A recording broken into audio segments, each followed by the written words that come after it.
In the 1920s, workers discovered the sunken remains of a lost Roman Atlantis.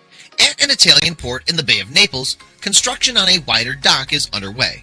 But as workers build on the shores of the Mediterranean Sea, they begin to discover something incredible buried beneath the waves.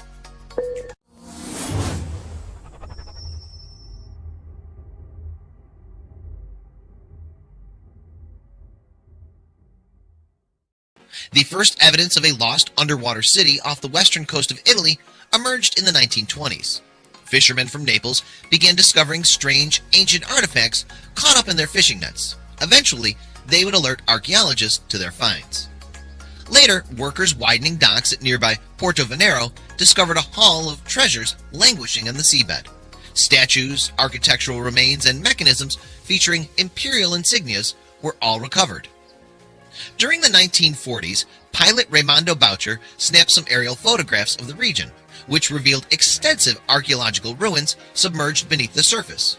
However, it wasn't until the 1960s that researchers began to properly investigate the site. Surveys then revealed something exciting, that the ruins and artifacts belonged to what once would have been a grand and extensive city. A paved road was discovered with buildings on either side, and cement jetties were seen to stretch out into the sea. Furthermore, in 1969, a scuba diver made a startling discovery. Some 1,500 feet from the spot that had been previously identified as the sunken city's center, a Roman sculpture was pulled from the water. Experts deduced that it was part of the decor for a grand villa. Back in the days of the Roman Republic, Baiae was a lively, popular seaside resort. Its main draw was its bathhouses filled with warm mineral water from underground springs. The Romans believed that the water had therapeutic powers, and many physicians would duly advise their patients to visit the area. Apparently, Baiae served a similar role in Roman society as Las Vegas does today.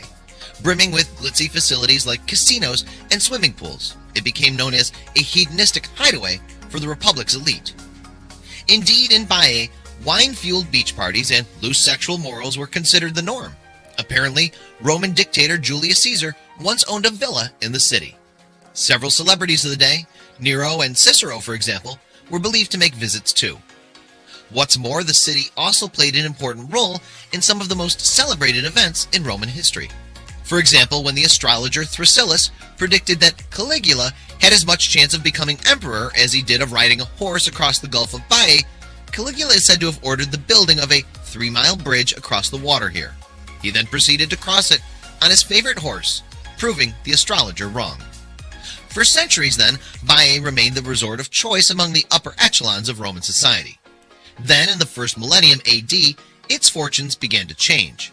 The widespread migration, known to Romans as the barbarian invasions, had begun, and the city was attacked and looted for the first time. In the 8th century, Saracen invaders wreaked further havoc on the streets of Baiae. In 1500, meanwhile, the city's remaining inhabitants abandoned it after malaria became prevalent in the region. Finally, later that century, the very geological features that had made Baiae such a hit led to its ultimate demise. The volcanic activity that had fed Baiae's popular bathhouses with warm water eventually caused a seismic shift in the land. The result?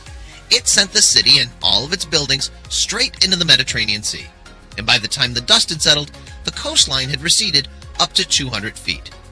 Now, under around 16 feet of water, Baiae seemed destined to forever be lost to the annals of history. However, all that changed in the 20th century, when one by one the city started to give up its treasures to the outside world. In 1980, the first official dig took place in the sea. Underwater archaeologists were able to identify a nymphium, a type of shrine dedicated to the nymphs or nature spirits, believed to belong to Emperor Claudius. Archaeologists were also able to build a clear picture of the city's imperial palace, a vast structure filled with many statues and works of art. Some of the artifacts, including the nymphium, were brought to shore and displayed in the Phlegraean Fields Archaeological Museum in modern-day Baia, Italy. Unfortunately, however, in the year 2000, a ferry ran aground and seriously damaged the underwater ruins. Because of this, all commercial ships were barred from sailing in the area. 2 years later, the Baia Archaeological Park was formed. Designated a protected marine area, the park exists to preserve the ruined city for future generations to enjoy.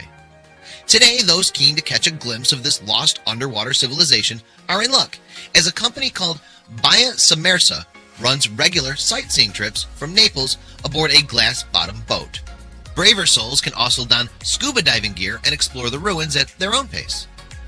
And for local archaeology expert Giuliana Tocca-Schiarelli, the ruins of Baia represent one of the region's most significant archaeological finds. There's an underwater museum here far greater than that of Pompeii, he told journalist Michael Sedge. When the water is clear, one can easily see the remains of the city. And what beautiful and fascinating remains they are.